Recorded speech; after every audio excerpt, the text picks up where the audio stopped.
so it doesn't distract us. Hi, everybody. I'm Neha Singh. And I'm Alice Strawn. And today we're here to talk about an important process called important question in terms of how to spot processes that need improvement. It's a great question. So I don't know where to begin, Alice. Let me ask you, how do you spot processes that need improvement? How do you figure it out? So Alice, it's a great question, Alice. I think I've been talking to you recently. So the answer is going to be a little bit different than what people might normally expect. So how do I, as a business owner, spot processes that need improvement?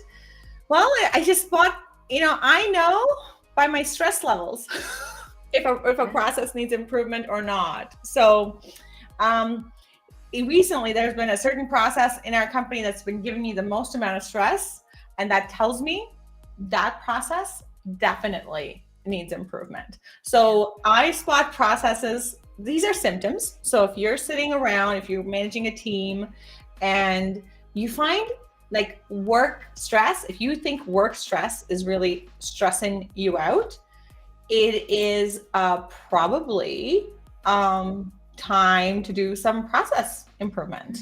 Yeah. At the end of the day. I often talk about, I'll say to people, what makes your heart pound? Because things that make your heart pound, it's stress, right? And sometimes I think it's also when you start to see things that are just a little out of the ordinary and you're like, why is that happening? And then, maybe later in the day you see something else, you go, why is that happening?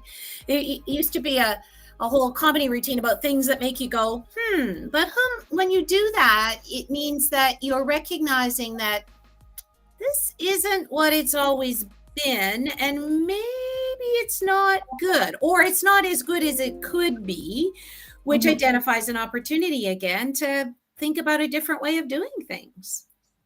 100%. So my heart's been pounding recently. And not in a good way. No. And, the other thing along with your heart pounding, and sometimes when, I always think, talk to people around you too, because that'll help you to understand. And, we're talking, you're using a business example today. And of course, that's really what we're focused on. But all the same things apply in your own life as well. You'll recognize that if only I could do this a little bit better, if only I could save time here, if only I could make more over here, if only I could find more of this or do less of that. So sometimes when you talk to others, listen for the words if only.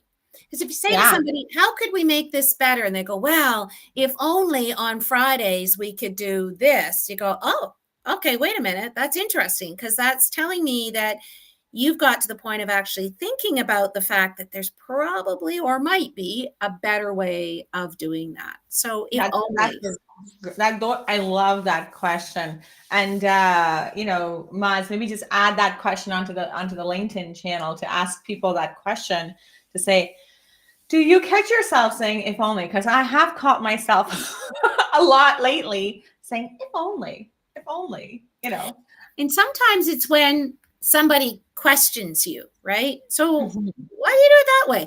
And one of the, I just mentioned a minute ago about talking to people who are within your realm, within your company, or your task group, or whoever it is you're working with.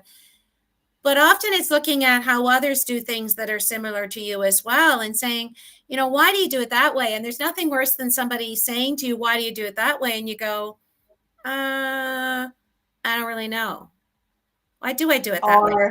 There's that, I talk about personal and business. There's that sort of old story about the woman who, she's cooking a Thanksgiving dinner and her mother is there, and she cuts the legs off the turkey before she puts it in the pan.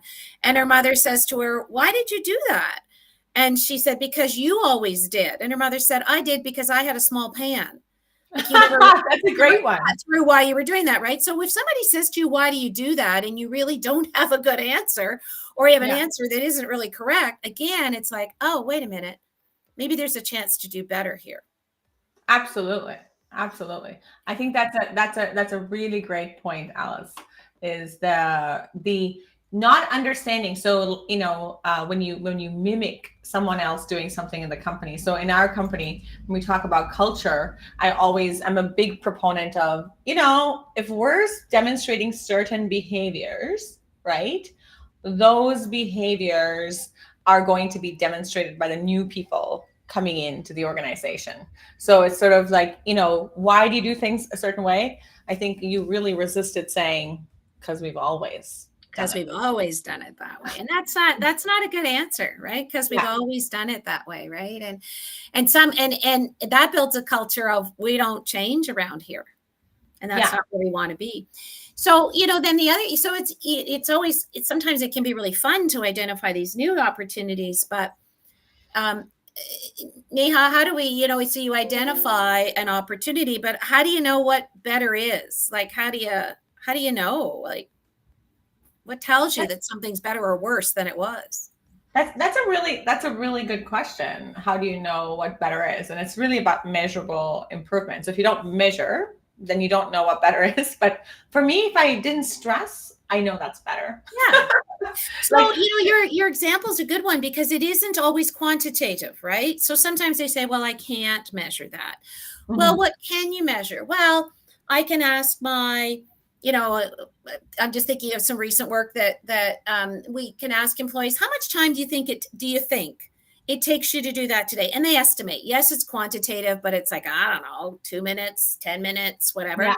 And they'll say, oh, but their estimations are all over the map. It doesn't really matter because the way we're going to use that is that however long after we've decided we are going to begin to see improvement, we're going to ask them to guesstimate again. Yeah. And it's the difference between the two that we're interested in. We're not necessarily hitting a target. We are asking people a bit to guess, and that's okay. And sometimes it's okay to just say, does this feel better? Yeah. Yeah, it does. Okay. Then it's good. Right. Yeah.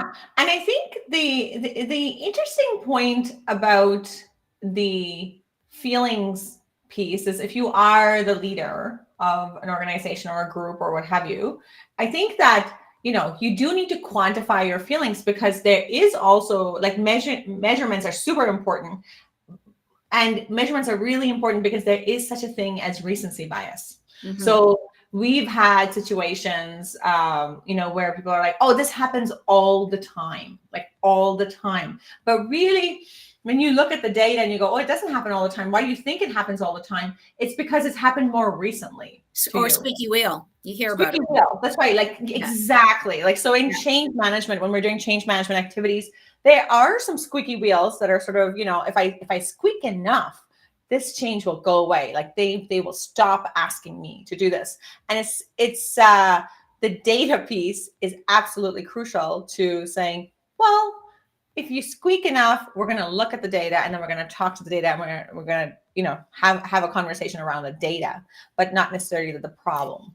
The other thing about looking at the data in that way is that it's not always the biggest changes that have the most significant impact, right? So if you can think about, if we thought about it in terms of load, so with your example of stress, so, okay, well, what is causing the most stress right now? And it might not be the big change. It might not be the big improvement that we want to look for. It might be little things along the way. And often also when we're trying to demonstrate to people that change is good, this is a good thing, showing them value, those quick wins, low-hanging fruit, whatever we want to call it, is a really good way for people to see, oh, this isn't so bad after all. I thought this was going to mean this, or I was going to feel that. And they actually, in an ideal world, they're better, but they don't really think a lot about it because it just became ingrained in part of what they do, right? Absolutely. I think so I guess for the people who don't, because we're both subject matter experts, Alice, and we talk about process improvement and we're trying to make this consumable for someone who doesn't understand what process improvement is and how do you get started? Because I have to admit, I don't really know when someone doesn't follow process improvement, right? I don't really know when someone doesn't follow process improvement standards in their company, how they improve processes. I actually have no idea as to are they just going and updating policies and procedures and things like that? Like, how do they actually, so can you show us like when you say process improvement visually, what does that mean? Like, Yeah. what does process improvement actually mean? Like when we're talking about process improvement, how do you map out a process, and what does it actually mean? Yeah, and I'm going to share my screen, but I just want to react to one of the things that you said too. So, if you're not focusing on process improvement, what's happening in your company? I will almost guarantee you that if there is opportunity for a process to be done better and you're not focusing on it as an organization, people in your company are creating workarounds. And their workarounds are individual to them, and they only work on the days at which they're touching that process, and they only work as long as they are employed by you. And so when you enable those workarounds can actually collide with each other, because if people are frustrated, they're going to figure out ways to do their process better. When you bring people together like we do, and let me share my screen. When you bring people together to look at this, you get a collective view of what does it look like today. Now, I know what you're looking at right now. It's really messy, right? And you're like, oh, I can't read that. What is all that about? This is current state. So this is what was true on the day that we did this, which maybe you can see a date. It was July 2021 during COVID. All done virtually. And this was the current state of a hiring process in this case. And on this map, not only is the process, and the process is actually there in terms of being the light blue stickies, but everything else that's in there are all the ideas that people came up with about where things could be, quote unquote, better, whatever better means. And better has its own definition, all labeled onto this map so that we could take a step back and go, well, look at all those ideas. Like this is positive, right? It's not all negative that we're trying to improve a process. This is positive. Now, those just for visual, those black boxes are problems to be solved. But that's okay, because it doesn't mean we're going to solve all of them. What it means is we've all identified collectively that there are places where it could be better. And so having everybody, you can see all these different people that were involved, directors, managers, admin, human, HR, senior leadership, IT, they're all bringing their own perspectives at it. So IT is going to see something at a different level than the manager of human resources is. And the frontline worker is going to see it at a different level than the director is. But it's all important because at the end of the day, it all contributes to being a better process. This being an outward facing process, because it was about hiring, means not only is it better inside the organization, it's better for those who are experiencing the process, which in this case is potential employees outside the organization. So Alice, I'm going to ask permission to pretend to be someone that's never seen a process map before. Okay. So this just looks like a whole bunch of stickies on a screen to me. It doesn't mean anything. Yeah.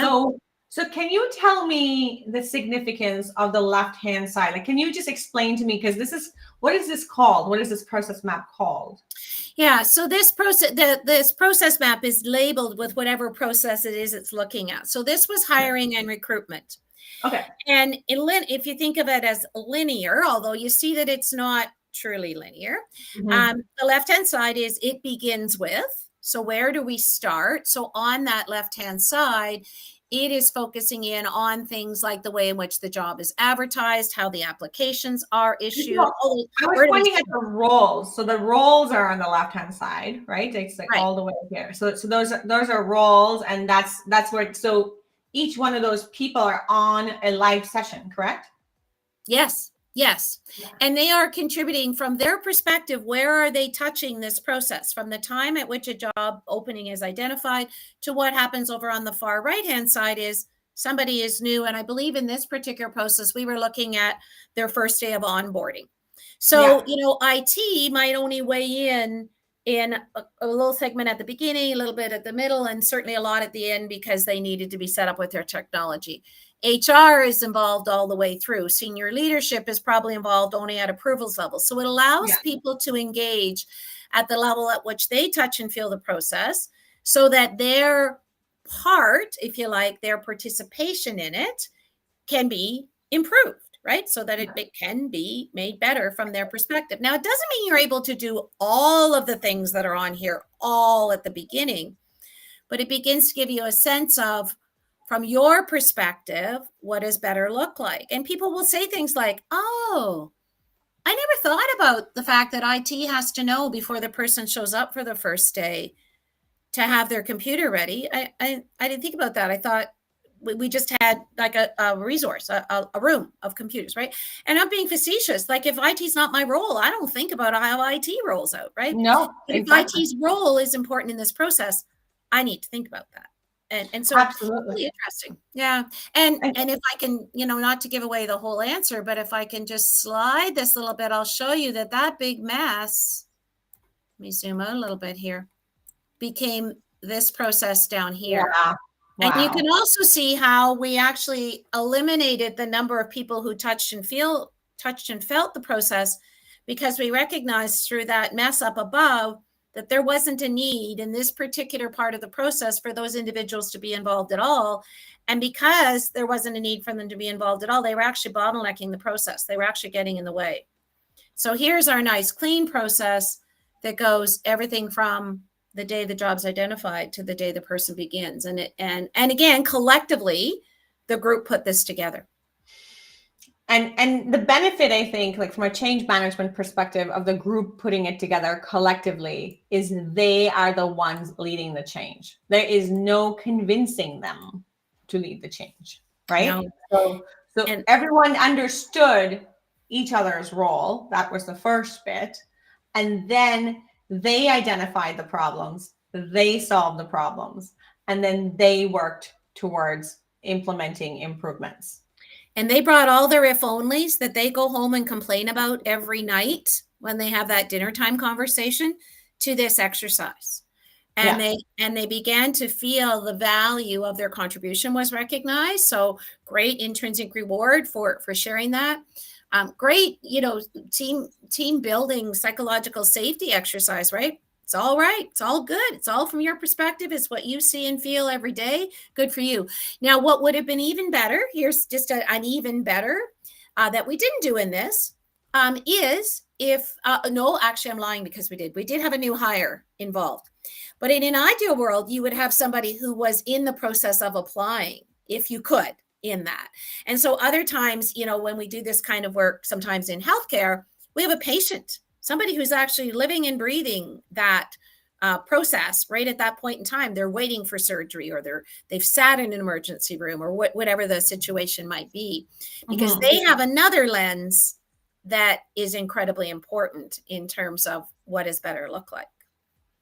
Yeah. And I think just going back to the process map that Alice was talking about, Alice, that was one of our recruitment case studies, right? So yes. If you're interested in checking out our case studies on our website, just take a peek at the recruitment case study. It's a 1-minute read. It shows you the before and after of what we were able to help our clients achieve.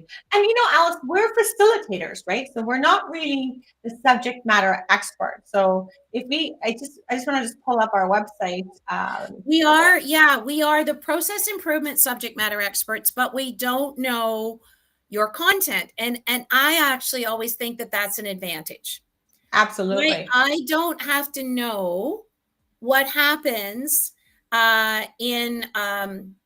in a surgery, as an example, if I go back to the healthcare example for a moment, or I don't have to know what it looks like to be hired by this company. What I know is that there are flow issues, there are duplication, and I see it as all the pieces of a process applied in that particular environment. So that's the beauty of bringing in actually somebody who doesn't know the content, doesn't know the specifics of what you do, because they will ask what appears to be naive questions, but they're process-oriented questions. And people often say to me, how do you get what we do so fast? And I'll say to them, at the risk of being rude, what you do is the same as what, a maintenance worker does, or the same as what a dentist does, or the same as what a school teacher does, because it's all a process, and it's a process that goes from A to B. And that's 100%. Yeah, for sure. Oh, Alice, your voice is gone. Oh, that's weird. Okay, it's back now. It's back. It was just strange. little bit of a delay me. There is a Yeah. question. How do you prioritize which processes should be improved first? That's a good one. I think I'll pull up this case study results because this was an easy way to prioritize which ones to. So recruitment is a challenge everybody is facing, right? And people are shocked at the results that they can achieve. I don't want to say we can help them achieve, but really the results that they can achieve, the improvement potential of every process is significant. So in this case, you knew, like, this was a high turnover type organization, not necessarily anything to do with the organization, but because of the industry that they're in. So supplying care workers in various settings. And basically they had the current state of 173 days, up to 173 days, of getting someone a bum. We call bum in seats, but someone delivering care to the people who need it the most. And you, Alice, you worked with Dan Draper, one of our other digital adoption specialists, right? One of our digital adoption facilitators. And you guys helped that team, working with the team, reduce the process to 15 business days. So the question that was asked, how do you determine that? So this is a really interesting, simple example of a case study of that. And then because there's a lot of, I'm an extremely skeptical person, Alice. As you know, I ask a million questions about different things. So it's sort of like, how did you get there? So you can see how many hours were eliminated in chunks of the process. Because when you're improving a process, there's not one big thing that gets changed. There are contributors. There are root causes for what makes a process slow, what could speed up a process. There's different things. And you have to address those root causes one at a time in a systematic manner. And I think what's also important is making sure that you're getting at the true root cause. So when I teach about process improvement, I often say to people, okay, so you are a manager and you have an employee who's late for work every day. Yeah. What's the root cause of why that employee is late? Well, they slept in, they got caught in traffic. They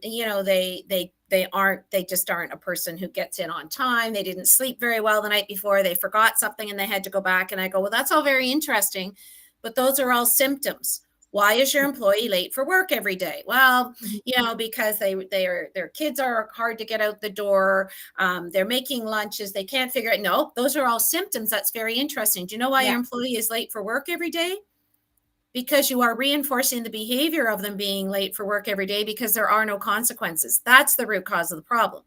Now, then the employee may have to address those symptoms in order to be on time every day. But if you tell me something's happening every day and it's not something that you want to have happen, then the root cause is there are no consequences for that negative thing happening. Now we can begin to work on the root cause so that those things don't happen anymore. But we do need to dig down. And there's that, I don't know if it's an urban myth or not, but if you Google Washington Monument, there's the video about, why the Washington Monument is deteriorating. And they thought it was because pigeons were basically pigeon droppings on the Washington Monument. And it goes through a whole process. And I don't want to give away the whole story, but at the end of the day, so they were, the cost of chemicals to wash off the pigeon poop and all of those things. The end of the day, what they figured out is if they changed the amount of lighting on the Washington Monument, the pigeons wouldn't come there so often, therefore would poop less, therefore the monument wouldn't deteriorate. So getting to that root cause means that we've actually solved the problem, not treated a symptom. And that's 100%. Where meaningful change. Yeah, absolutely. And I think you must be watching me when you talk about the getting to work late. There's no consequences to actions. So that was part of why my process recently that totally did not go so well is there's no consequence to processes not going as well as they go. So that's learned as we go. We've done a good job convincing people today. Mm-hmm. How do they get started? What's their first step? That's a really great question, Alice. I think the first step is the simplest first step is to schedule a call because we'll chat with them. We'll see if there's any improvement potential in their organization. And if I understand correctly, there's a schedule a call piece on our website, and if I understand our offer today correctly, they basically get a free desire diagnostics assessment, don't they, Alice? Like today, if they go Yeah, to a our bit of website. understanding, what's your chances? Like, is this reasonable? Are you set up in a good position to start this work? And in most cases, it's not so much a no, that'll never work. It's there might be some things that you could do first that Yeah, will set you up in a better position for success if you actually, when you are actually ready to dig into the process, that there are some things that you can understand, some energy that you can create within your organization that set you up for better success once we start. absolutely. I think the if you want to schedule a call, I think you go to our website and there's the schedule a call desire diagnostics assessment, and we can put that link in the chat as well. But that's a 30-minute session with you, right, Alice? On this Might one? be, might be. Yeah, might be. That's true. We do have a bank of facilitators. So we do have a group of facilitators that we rotate calls between. So definitely, if you're interested in understanding how to improve your processes, how to move forward, there's a total no obligation conversation that you can have with us. The other thing that we acknowledge is that if you're the person who's thinking, yeah, maybe I want to do that, we acknowledge that you probably have tried perhaps numerous ways to solve this problem or seize this opportunity that's in front of you. We totally acknowledge that. Yeah. And or we acknowledge that you are so overwhelmed by the effects of what it is that could be improved that you don't even really know where to start. It's that elephant that you've got to eat one bite at a time, right?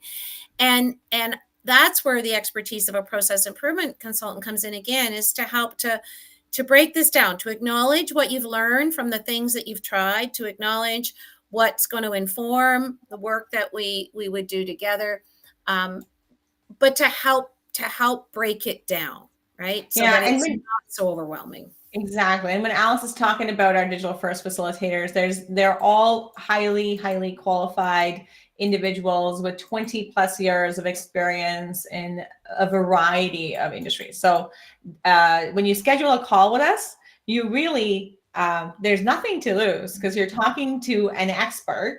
And if you've talked to other lean experts before, you know that we don't want to work on projects that are not wins. So we actually have a qualifying criteria. So if you don't want to schedule a call, you're too shy. I think the other thing that people can do, Alice, is take the test, right? They can take the test to see. So on our website, on our homepage, there's the take the test link to see if this is a fit for you. So we can give you a report that tells you if you have improvement potential. I think this is a very interesting thing. And we break it down into 3 segments: people, problem, and resources. So this helps you realize, where, which is really the topic of our webinar today, is where that improvement potential is.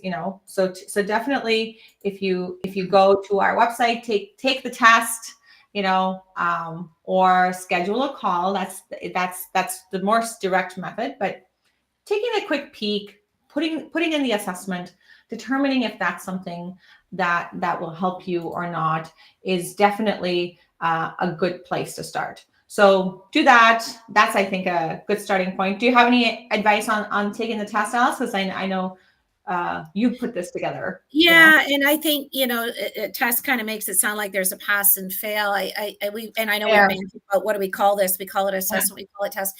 It really is just a baseline, right? Where are you starting? Where are your strengths? Where are there some areas that might need a little bit more bolstering or attention, and even for us to understand that, because certainly as we begin to work with you, we also begin to engage with your staff and get feedback from them, because it's all baseline, right? It's all just telling us, okay, what is this situation? What have you tried before? What's your experience with change? What's your comfort? What do you know about this process? What have you been thinking about? Where do you see blocks? Where does it work well? Where doesn't it?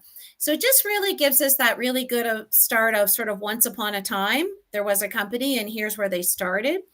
And then, by asking the right questions, by providing you with the tools like that online process mapping that you saw, by taking you through a number of steps, which helps you to understand what better looks like, how you can get there. The content, the expertise all comes from you. We guide the process of process improvement. Absolutely, Alice. I think that's a really good point. And there actually is a guarantee that we bring to the table. So if you want a little bit more details about the guarantee, go to the About page and you'll see a video from me that talks about the guarantee. And it's basically it's a pretty powerful guarantee, because we guarantee you that you'll get 4 hours back in your schedule a week total, or your money back. So I'm not saying 4 hours per person, but at least one person in your team will get 4 hours back in their schedule if you total up the hours. It's a very easy guarantee for us to put out there on a money back basis, because there's lots of opportunity for process improvement. And the reason we can actually offer that guarantee of getting 4 hours back in your schedule, is because we have done this so many times. And we don't onboard clients that don't have that potential. If you don't have that improvement potential, we simply won't offer the service to you. So it holds us accountable to our commitment. It holds us accountable to our commitment and to our what we call our perfect client checklist, right? Mm-hmm. So if our perfect client checklist, basically, when you take the test, you kind of get an idea of if you have any improvement potential. And we are also, most importantly, we're a change management company.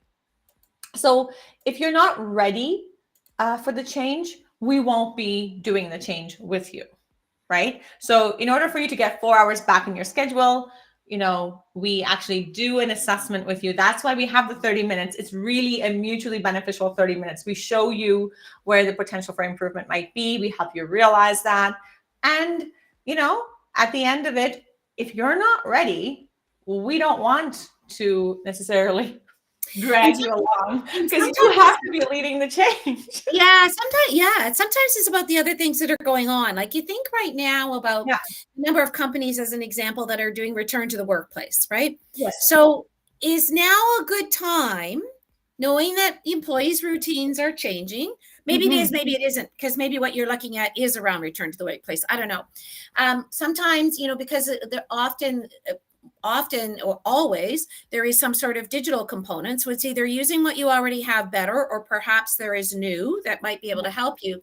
But if you just implemented, if you just switched all your computers from Mac to PC, or you just put in a new customer management system, maybe now's not the time to look at your internal communications, as an example. Maybe 100%, for sure. Absolutely. You have to look at not overwhelming people. Yeah, absolutely. It's really about timing.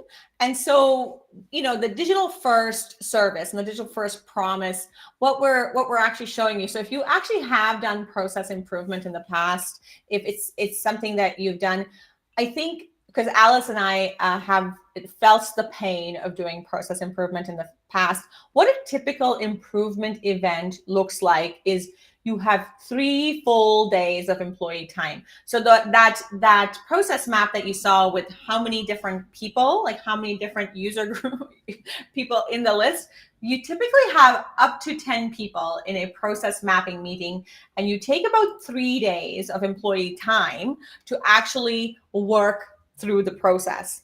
What we're offering now is you don't even have to do that. We have digital first facilitators who will just book 90-minute meetings within a week with your team. So we start with you. We do a very unique desire diagnostics assessment. Then we then we actually do these 90-minute sessions, and we develop the digital dexterity of your team to jump online and to do process mapping. So this is not this particular way of process mapping you can do anywhere. So the software that we use is freely available. The methods that we use freely available. And we estimate that when we talk about 20,000 versus 5,000, this is not the cost of the service at all. It really is, how much does every employee cost? 3 full days of all your employees' time is probably about $20,000, depending on the level of the organization. We are breaking that down to 6 hours, so that's probably about $5,000 in your organization.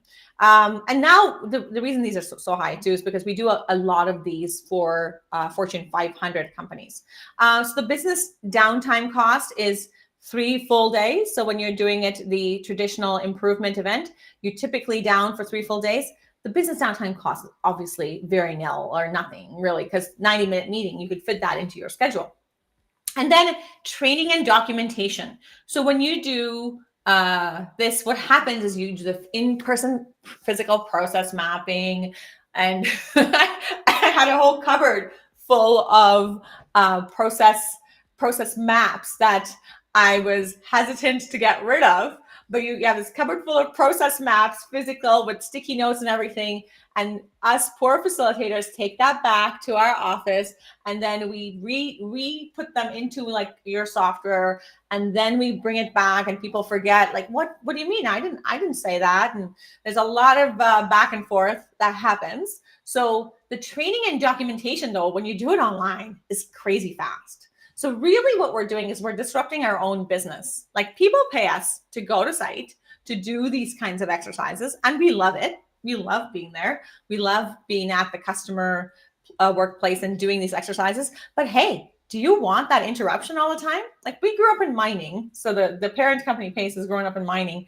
They don't want us interrupting their day. Like, it's a very busy environment, and you kind of don't want people interrupting your day. So we really do it in literally very, very little time. So it's do as you go training and documentation. And by the time you're done, we actually show you how to create Loom videos. So we really are a technology enablement company. So by the time we're done, the people that are part of your process improvement activity have evolved and elevated their skill set on understanding how to quickly do a video for a training piece, and then embed that into the process map. And so anyone coming on board can actually go in and watch that process map work. Facilitators, you may have facilitators within your business, and I think that that's always a good thing. They don't always have the same influence, but I think if you have them from within your business, we provide experts and external business facilitators. So everything is a subscription these days, the subscription-based model. So really what we're selling to you is process improvement in a subscription-based model. We commit to so many process improvement activities a year.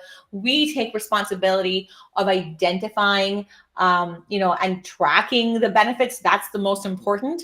If you're paying us, we're demonstrating our return on investments to you through our own benefits tracking of the process improvement that you're actually doing. So our experts are going to be tracking those benefits, reducing the change resistance, because your team members jump on for 90 minutes. They do that. They are actually leading the change. We're just facilitating the change.